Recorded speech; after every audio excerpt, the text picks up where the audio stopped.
ಇಲ್ಲ. ಇದು interstate connection ಹೋಗ್ತಕ್ಕಂಥ ರಸ್ತೆ, ಇದು ಆಂಧ್ರ ಪ್ರದೇಶಕ್ಕೆ ಹೋಗ್ತಕ್ಕಂಥ ರಸ್ತೆ. ಈ ಕೆರೆ ಮೇಲೆ ಎರಡು ಬದಿಯಲ್ಲಿ ತಡೆಗೋಡೆ ನಿರ್ಮಾಣ ಮಾಡಬೇಕು, ರಸ್ತೆ ಅಗಲೀಕರಣ ಮಾಡಬೇಕು ಅಂತ ಹೇಳಿ ಕನಿಷ್ಠ ಜ್ಞಾನ ಇಲ್ಲದೆ ಇರ್ತಕ್ಕಂಥ ಜನಪ್ರತಿನಿಧಿಗಳಾಗಿ ಇವತ್ತಿನ ಅಪಘಾತಗಳು ಜಾಸ್ತಿ ಆಗ್ತಾ ಇದೆ.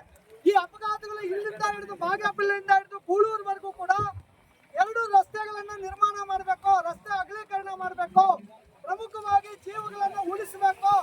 ಈ ಪ್ರಮುಖವಾಗಿ ಇಲ್ಲಿ ಕೆರೆ ಕಟ್ಟೆ ಮೇಲೆ ಏನಿದೆ ತಡೆಗೋಡೆಗಳ ನಿರ್ಮಾಣ ಮಾಡ್ಬೇಕಂತ ಹೇಳಿ ನಾವು ಒತ್ತಾಯವನ್ನ PW ಅಧಿಕಾರಿಗಳಿಗೆ ಒತ್ತಾಯವನ್ನ ಮಾಡ್ತಾ ಇದ್ದೀವಿ.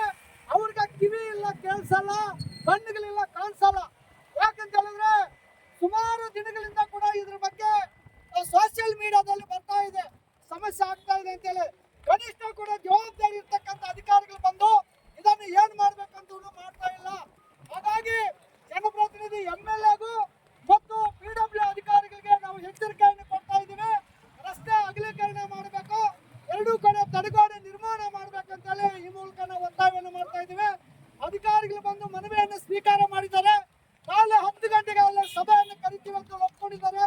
10 ಗಂಟೆಗೆ ಸಭೆ ಕರೀಲಿಲ್ಲ ಅಂತ ಹೇಳಿದ್ರೆ ನಾವು 11 ಗಂಟೆಗೆ ಬೀಗ ಹಾಕಿ ಅಲ್ಲೇನೆ ನಾವು ಪ್ರತಿಭಟನೆ ಮಾಡ್ತೀವಿ ಅಂತ ಈ ಮೂಲಕ ನಾವು ಕರ್ನಾಟಕ ಪ್ರಾಂತ ರೈತ ಸಂಘ, ಕರ್ನಾಟಕ ಪ್ರಾಂತ ಕೃಷಿ ಕೂಲಿಕಾರ ಸಂಘ, SFI, DYFI, CITU ನಾಯಕತ್ವದಲ್ಲಿ ಈ ಹೋರಾಟವನ್ನು ಹಮ್ಮಿಕೊಂಡಿದ್ದೀವಿ.